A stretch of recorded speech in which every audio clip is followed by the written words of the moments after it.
বেনাপোল সীমান্তের রঘুনাথপুর আর সাদিপুর এলাকায় এখন এক গুমট নিস্তব্ধতা। কিন্তু এই নিস্তব্ধতা শান্তির নয়, বরং এক গভীর অনিশ্চয়তার। নোম্যান্স ল্যান্ডের ভেজা ঘাসের উপর অযত্নে পড়ে আছে কিছু ব্যবহৃত হাঁড়ি পাতিল, প্লাস্টিকের মগ আর জীর্ণ কিছু কাপড়। বৃষ্টির জলে ধুয়ে যাচ্ছে ফেলে আসা জীবনের অবশিষ্টাংশ। এগুলো কেবল কিছু পরিত্যক্ত বস্তু নয়, বরং কাঁটাতারের শূন্য রেখায় আটকে পড়া একদল মানুষের ছিন্ন ভিন্ন অস্তিত্বের জীবন্ত সাক্ষ্য। সীমান্তের ওপারে ঝোপঝাড় আর গাছপালার আড়ালে বর্তমানে একদল মানুষ এক অনিশ্চিত ভাগ্যের মুখোমুখি দাঁড়িয়ে। সুরক্ষিত এই সীমান্তে হঠাৎ কি এমন ঘটল যে মানবিকতা আজ জিরো লাইনের কাঁটাতারে বিদ্ধ? সাধারণত এই এলাকার সীমান্ত দিয়ে পুশিনের এমন চেষ্টা খুব একটা দেখা যায় না।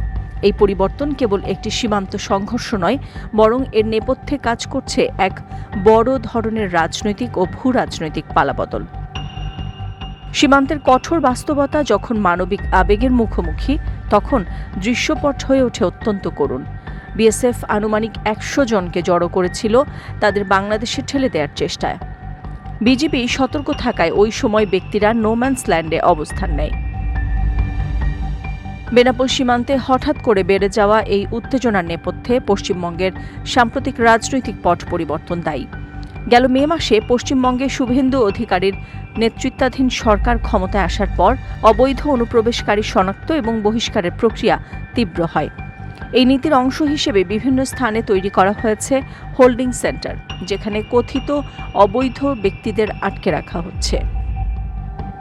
আগে যেখানে সিলেট, মৌলভীবাজার বা কুড়িগ্রাম সীমান্ত দিয়ে এ ধরনের চেষ্টা দেখা যেত, এখন পশ্চিমবঙ্গের নতুন প্রশাসনের অনমনীয় অবস্থানের কারণে বেনাপোল পেট্রোপোল করিডোরেও তার প্রভাব পড়ছে। বিএসএফের এই পর্যায়ক্রমিক পুশিন চেষ্টা মূলত পশ্চিমবঙ্গের অভ্যন্তরীণ রাজনীতিরই বহিঃপ্রকাশ, যা মানবিক মর্যাদার অপ-আলাপ ঘটিয়ে দুই দেশের সীমান্ত ব্যবস্থাপনায় এক নতুন সংকটের জন্ম দিচ্ছে। বেনাপোল সীমান্তের জিরো লাইনে আটকে পড়া মানুষগুলো আজ রাষ্ট্রীয় স্বার্থ আর মানবিক অধিকারের এক কঠিন সন্ধিক্ষণে দাঁড়িয়ে। একদিকে সার্বভৌমত্ব রক্ষার তাগিদে বিজিবির কঠোর নজরদারি, অন্যদিকে ভারতের অভ্যন্তরীণ রাজনীতির চাপে বিএসএফের পুশিন তৎপরতা।